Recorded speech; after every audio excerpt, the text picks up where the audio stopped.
Hey guys, welcome to another Come and Train It video. We have Khaleesi here, and we're going to be showing you how you can practice getting them ready for off-leash. We set the foundation here, but it does require practice on your end once you get the dog home. So, down. I've got Khaleesi here. No, I've got a long line attached to her, and we're in a fenced-in area. Okay, so we're gonna practice some recall. Now, she has a little bit of foundational work with this that we've done already, as your dog will when it goes home. I'm gonna be letting her drag the leash. If she needs me to, I can go pick it up and guide her back to me. So essentially what I'm doing is I'm letting her get distracted, and then I'm recalling her back to me. Now when I call her, if she doesn't listen, I go to my e-collar. I'll stim until she makes her way towards me, and then I'll release.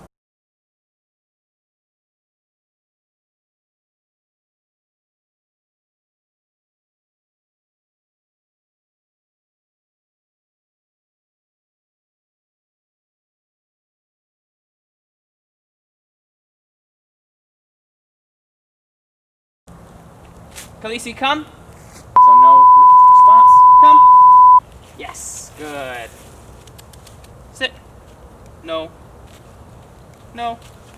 So she's going away. Khaleesi, come. So this is when I go get my leash then. Or not. Come. Yes. So she needs help. So I'm going to grab my leash. I'm going to let her get distracted again. Khaleesi, come. And I'm going to guide her back to me. Come. Yes.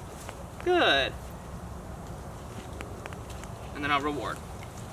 So she's telling me that she needs the leash. So I'm going to keep the leash from now on. If she shows that she's doing well, I'll drop the leash and see if she can get a bit further away. Khaleesi, come. Yes. Good. Come. Yes. Good. So you can see why the leash is important, right? If she were off leash and I had no way of helping guide her back to me, when I call her back and I give stim and she starts doing that thing where she's a little confused and not exactly sure in that context what I want, I'd have no way of getting to her. Khaleesi, come. So right now I'm on. Yes. Good. So it's a way of allowing you to have that control if you need it.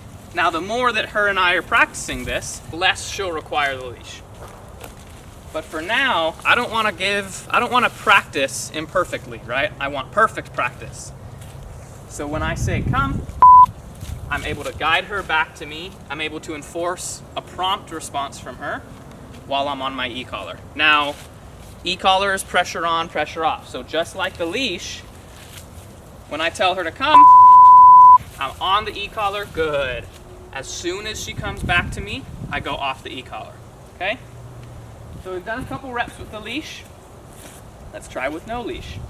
I'm going to keep the leash in my hand, but I'm not going to give her any leash pressure. I'm going to make it all on the e-collar. Khaleesi, come. Yes. Good. I'm not giving tension on the leash, but I'm going to the collar instead. Khaleesi, come. Good. So there was no stim. Khaleesi, come. Good girl. Yes. So there was no stim there either. Good. When your dog is sniffing around is a really good time to give them a test of recall, because they're real distracted with what they're sniffing. Khaleesi, come. Yes. There's no e-collar there either, okay? So as we've started warming up today, as we've kind of been practicing, she is getting the pattern of it down, right? She's kind of wandering out, getting distracted.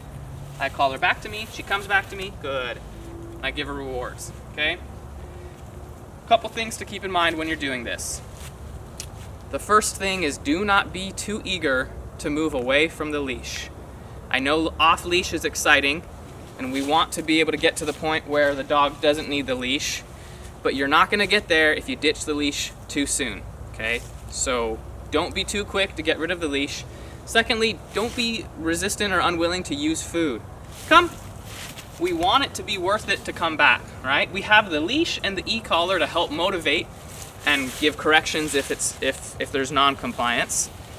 but we also want it to be a positive thing when they do come back to us. Okay, Lacey, come. So I'm on, off. Yes.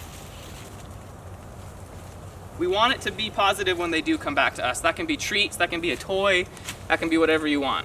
I would avoid getting in the habit of calling your dog to you every time you have to do something in their perception negative, whether that's leaving or getting clipped back onto the leash. Practice calling your dog back to you just for food. Come. So practice this in your backyard or in a fenced area. Sit. Good girl. Good. Down. Good. No. All the way. Good. So practice this in your backyard, in a fenced-in area, with a leash and your e-collar. The more you practice, the better they'll get, and the less they'll require this leash. Before you know it, you'll be able to take them on a walk through the park off leash. So I'm Parker with Come and Train It, where we help dog lovers become responsible dog owners. Thanks for watching.